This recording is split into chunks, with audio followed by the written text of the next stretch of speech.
Kilalanin si Jesus, ipahayag ang pananampalataya at isabuhay ang misyon. Sa Ebanghelyo, tinanong ni Jesus ang kaniyang mga alagad, sino raw ang anak ng tao ayon sa mga tao? Iba't ibang sagot ang kanilang narinig. Ngunit nang tanungin sila ni Jesus kung sino siya para sa kanila, buong tapang na sumagot si Simon Pedro, ikaw ang Mesiyas, ang anak ng Diyos na buhay. Dahil sa pananampalatayang ipinahayag ni Pedro, sinabi sa kanya ni Jesus, ikaw ay Pedro, at sa ibabaw ng batong ito ay itatayo ko ang aking simbahan. Ipinagkatiwala ni Jesus kay Pedro ang isang mahalagang misyon, ang pamumuno at paglilingkod sa kanyang simbahan. Ang tanong ni Jesus ay hindi lamang para sa mga alagad noon. Ito rin ay tanong para sa bawat isa sa atin. Ngunit kayo, sino ba ako para sa inyo? Madali nating sabihin kung sino si Jesus ayon sa sinasabi ng ibang tao. Alam natin na siya ay Mesiyas, anak ng Diyos, tagapagligtas at Panginoon. Ngunit mas mahalaga ang personal na tanong. Sino si Jesus sa buhay natin? Siya ba ay Panginoon lamang kapag may problema tayo? Siya ba ay hinahanap lamang kapag kailangan natin ng tulong? O tunay natin siyang sinusundan araw-araw sa ating pamilya, trabaho, paglilingkod, pakikitungo sa kapwa, at mga desisyong ginagawa natin? Ang pananampalataya ay hindi lamang tungkol sa pagkilala kay Jesus.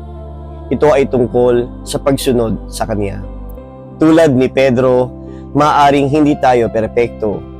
Maaari rin tayong magkamali at manghina. Ngunit ginagamit pa rin tayo ng Diyos kapag handa tayong magtiwala, maglingkod at magpahayag ng ating pananampalataya. Hindi sapat na kilala natin siya dahil sa sinasabi ng iba. Kailangan natin siyang makilala sa panalangin, sa salita ng Diyos, sa banal na Eucharistia at sa ating buhay. Ang tunay na pananampalataya ay hindi dapat itinatago.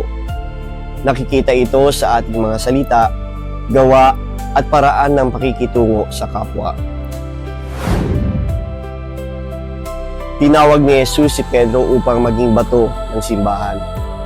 Sa ating sariling paraan, tayo rin ay tinatawag na maging matatag na saksi at instrumento ng pagkakaisa at paglilingkod.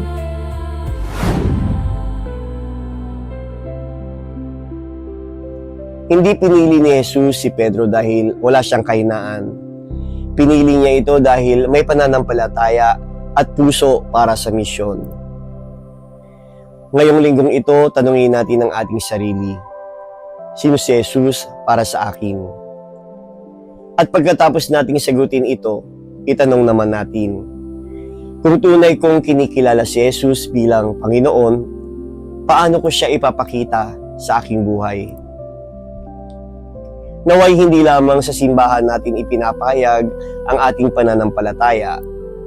Dalhin natin si Kristo sa ating tahanan, komunidad, trabaho, at sa bawat taong ating nakakasalamuha.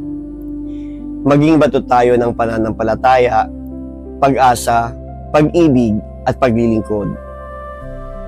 Panginoong Jesus, tulungan mo kaming makilala ka, hindi lamang sa aming isip, kundi sa aming puso. Ikaw ang Mesiyas, ang anak ng Diyos na buhay. Ikaw ang aming Panginoon, tagapagligtas at pag-asa. Palakasin mo ang aming pananampalataya upang manatili kaming matatag sa gitna ng mga pagsubok. Gawin mo kaming mabuting saksi ng iyong pagmamahal at isang instrumento ng pagkakaisa at paglilingkod sa iyong simbahan. Turuan mo kaming sundan ka, hindi lamang sa salita kundi higit sa lahat sa gawa. Amen.